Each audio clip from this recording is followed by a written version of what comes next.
Hola, buenos días. Mi nombre es Ignacio Hojas. Bienvenidos a una nueva píldora financiera, la primera de este año 2023.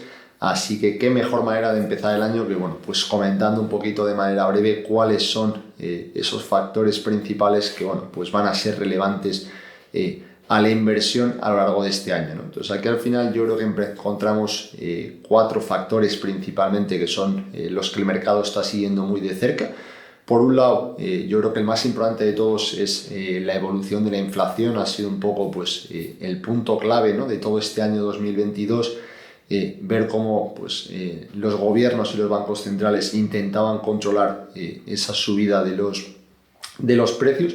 A finales del 2022 ya empezamos a ver tanto en Estados Unidos como en algunas de las principales economías de Europa que poco a poco ese crecimiento de la inflación iba bajando, iba siendo cada vez menor y empezaba pues más o menos a controlarse. Se espera que este año pues al final la tendencia siga siendo parecida, pues la inflación poco a poco se ralentice y eso también pues, va a marcar mucho pues, el rumbo de los bancos centrales y de los tipos de interés, que es quizá pues, el segundo punto clave, ¿no? Al final vimos el año pasado cómo pues, sobre todo en Estados Unidos los bancos centrales, la Fed en este caso, pues, subió los tipos de interés de manera muy agresiva para pues, intentar combatir la inflación.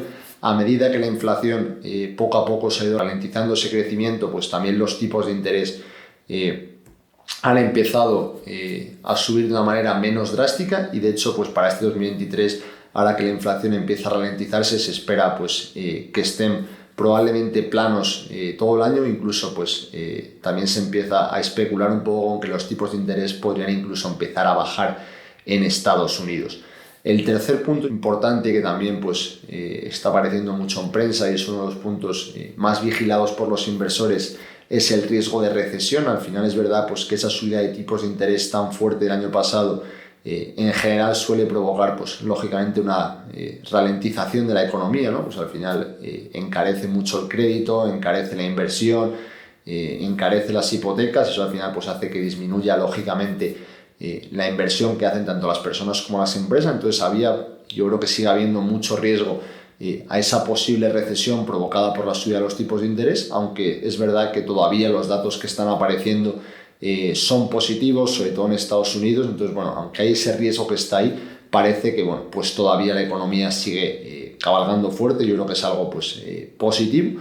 Y el cuarto punto yo creo que muy importante es pues ver sobre todo cómo se van a comportar, ¿no?, los dos activos principales de inversión, como son la renta fija y la renta variable en este 2023. Es verdad que el año pasado fue un año muy malo, quizá de los peores, con unas caídas muy importantes y muy abultadas tanto en renta fija como en renta variable. Y es verdad pues que eso al final también nos hace replantearnos, ¿no?, cuál puede ser un poco el escenario para este año entrante. En general, la gran mayoría de grandes bancos y de pues, casas de investigación hace un análisis bastante positivo. Hemos visto como al final pues, la renta fija de estos años había sido un activo pues, con una rentabilidad muy baja. Ahora poco a poco vuelve a ser un activo más interesante, con unas rentabilidades más altas, y pues creemos que puede ser pues, un activo muy interesante de cara a este próximo año. Y por otro lado también pues, la renta variable, después de un año tan complicado como ha sido el año 2022,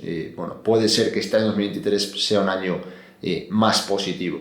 Esos son un poco quizá los 4 puntos más importantes y los 4 puntos pues, que el mercado está siguiendo más de cerca y que van a ser claves a lo largo sobre todo de estos primeros meses. Ver cómo evoluciona la inflación, eso al final pues, va a marcar un poco, ¿no?, cuál es el rumbo de los bancos centrales y cuál es el rumbo de las subidas o de las bajadas de tipos de interés. Ver también un poquito ese riesgo de recesión, cómo evoluciona, y ver también pues cómo evolucionan esos dos activos principales como son la renta variable y la renta fija. Aunque pues parece que este 2023 puede ser un año muy positivo para la renta fija después de unos años que ha sido un activo un poco olvidado. Esperemos que haya sido útil. Nos vemos en el siguiente vídeo. Saludos.